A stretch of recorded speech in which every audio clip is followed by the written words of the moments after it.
मजबूर।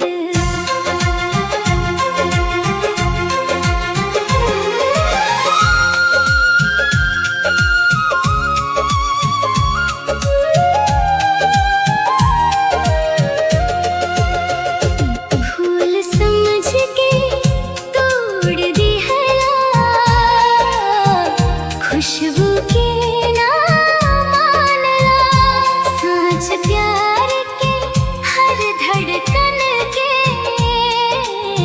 खेला समझ के जानला।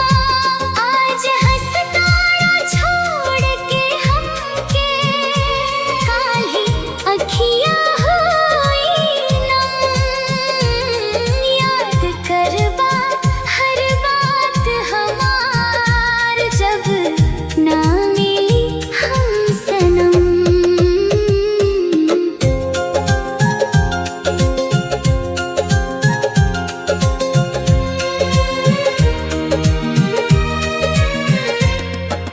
टूटल सपना भींजल अखियां रात कटेला रो रो के।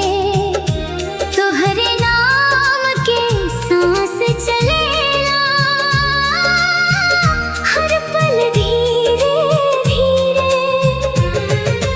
रोआ बिना ई दुनिया लगे सुना सुना थामा। एक बेर मुड़ के देखा राजा आजो तू हरे नाम। सोना के कदर सोना राजा देर से मत समझी हाँ। सांच प्यार मिलेला मुश्किल से एह बात के याद रखी हाँ। दिल टूटे के आवाज ना होला दर्द बहुत गहराई। प्यार की कीमत ओ दिन बुझाई जब हो जाए जुदाई। फिर बाल म्यूजिक।